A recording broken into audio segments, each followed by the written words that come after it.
Good afternoon. Good afternoon. My name is Dominic Bullock. Can you tell me your full name, please? My name is Philip Geisel. And can you tell me where you're from? I'm from Germany, from the northwest. I live in North Rhine-Westphalia in a very small town, so I think you maybe won't know it. May I see your identification, please? Yes, of course. Thank you. That's fine. Now, in this first part, I'd like to ask you some questions about yourself. Let's talk about where you're living now. Tell me about the town or city where you're living at the moment. Yeah, at the moment, I'm here in Oxford in the UK. So yeah, I'm living in Oxford in a homestay with a host family. And yeah, I really like the city. It's really nice. And yeah, I'm in Oxford for 3 more weeks and then I will go home to Germany again. Do you think you will move to a different place in the near future? Yeah, I will definitely. I will have an internship in a law office in Schwerin in the northeast of Germany, so quite far away from home. And yeah, I will move there for another 4 weeks. And yeah, in July, August, I will move to Hamburg, also in the north for my studies. So there will be a lot of changing in the next few months. Let's talk about email. What kinds of emails do you receive about your work or studies? Many different kinds. So first of all, of course, private emails from friends, maybe with photos. Maybe WhatsApp is a little bit more popular at the moment, but yeah, also we have some emails from time to time. From university, I also receive emails, for example, for tests that I had to take or for some documents that I still need from the A-levels, for example. And for work, I'm currently working in a language school as intern, so I have several different emails there, for example, for homestay when new students have to be allocated to other host families, from the other staff members when they need information, from the students themselves if they have a problem, for example, and don't know my telephone number, then they write an email. Do you prefer to email, phone or text your friends? Depends on the friends, to be honest. So really good friends, I often call them. So I'm here now for 7 weeks in Oxford, and my really good friends, I have like once a week a little chat on the phone. I think it's more personal than WhatsApp or than emails or something like that. So that's what I really like. For short messages, just to get information, I would rather prefer WhatsApp. But yeah, good family members, good friends, I would always prefer a phone call. But I don't really like emails, so emails are kind of not very personal and really it's like distance when you write an email to your friends. So, do you reply to emails and messages as soon as you receive them? Also depends on the message, to be honest. So yeah, when it's really urgent, then I reply very as soon as possible whenever I have time. And when there are emails that are not really urgent, not really important to me, then maybe I don't answer them. Maybe I answer them a few days later, a few hours later. It always depends on the situation. Are you happy to receive emails that are advertising things? Oh no, I hate it. It's really annoying if you have all these spam emails with people trying to advertise things to make you buy things. I really don't like it. I always delete these emails as soon as I get them to clear everything and to have the really important emails. Let's talk about cars and driving. How often do you travel by car? Back in Germany quite often, and I really must say here in Oxford I'm only using buses since I don't have my car here. I came here by plane, so I really miss driving, to be honest. Why? Because it's freedom, I think. I think for Germany in particular, most people like their cars. Most people, it's like a symbol for some Germans of freedom, and I really like to go on the Autobahn, to go on the highway, to go fast. I really enjoy it. It's and I really can relax while driving, hear music.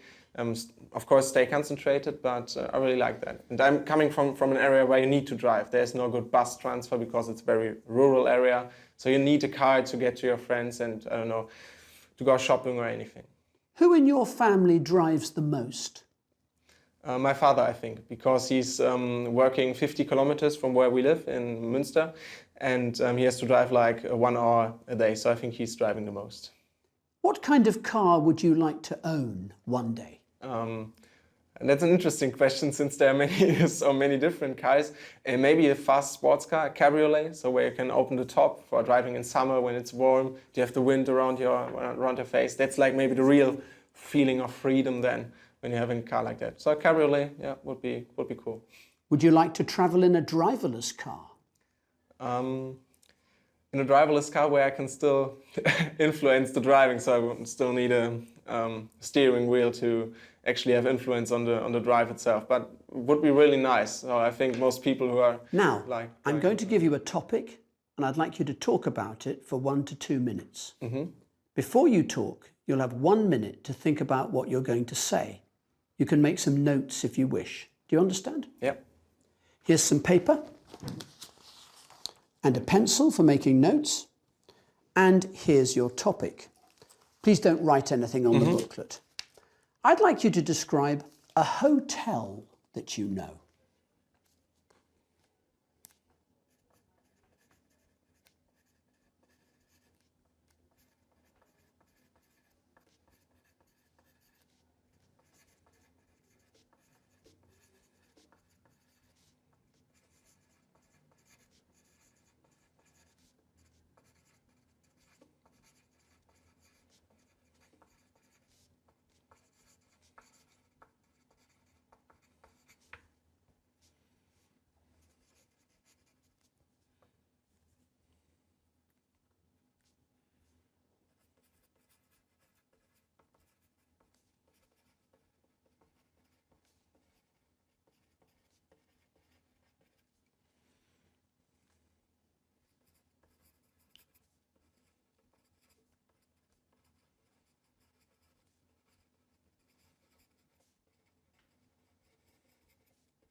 All right. Remember, you have 1 to 2 minutes for this, so don't worry if I stop you. I'll tell you when the time is up. Can you start speaking now, please? Okay, this hotel I'm describing is in Greece, more particular on Crete, so on the island. It's a four-star hotel where I've been with my family a few years ago, so with my brother and my mother and father. And it's really close to the sea, what I really like, because I like to go swimming, I like to wake up and have a look on the ocean, so that's really, really nice. The Mediterranean Sea, so good weather is always a nice thing. We were there in summer. It has 30 to 35 degrees, really nice. Not too hot. We were quite lucky because usually they have like 40 degrees. They have really good food. They had a really good kitchen. That was a nice thing. So there was always different food in the afternoon. The breakfast was really good. Yeah, and they had a really nice pool area. So they had like 3 different pools, some for children and then pools that the adults could use. That was really nice. Because I really like to go swimming, just standing up, going out of bed, going in a pool. That's really what I really enjoy. Yeah, and because it's close to the sea, we also were allowed to go fishing there. So they offered like fishing trips because I'm also fishing in Germany. I really enjoyed that. And what's also cool, they had a gym there in the hotel, which is rather big. So just standing up, going to the gym, training, maybe have a little swim in the pool, and then get back to the family, have breakfast. That's really nice. And they also had some bars there. I was not allowed to drink at the time, but maybe if I would go there again, we would have some fun drinking. But it was a rather big hotel, so today I would prefer a smaller hotel with less people. So that was like the disadvantage with this particular hotel. So yeah, I would prefer a smaller one, but it was really nice because it was really in the center of the island. So we were close to different historic cities, Rhodos and other islands to visit in Greece.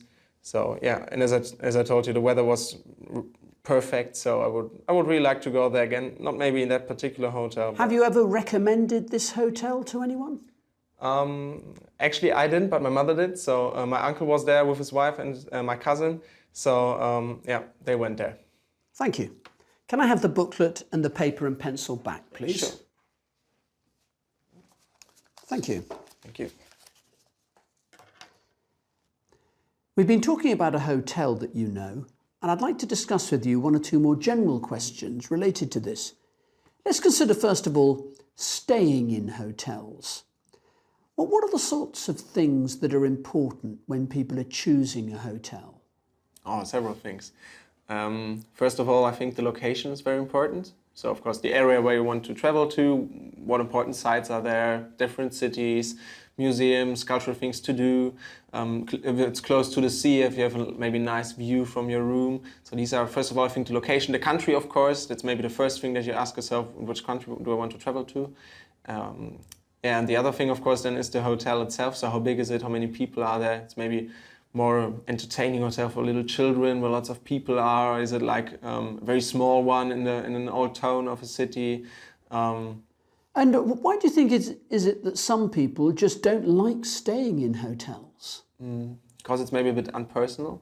So maybe that's why most people, they go for like these flat sharing platforms, so that they kind of rent a private flat for a week or for 2 weeks for holidays, because it's more personal, because you're staying really in the old town, because you don't have to stick to certain times for breakfast. So it's a little bit, you have your own time management, you don't have to stick to it, and you have more privacy as well, maybe, because you don't have to, I don't know, look at the other visitors all the time staying with you for breakfast in the dining room. So I don't know, yeah. And thinking more about luxury hotels, do you think that staying in a luxury hotel is a waste of money?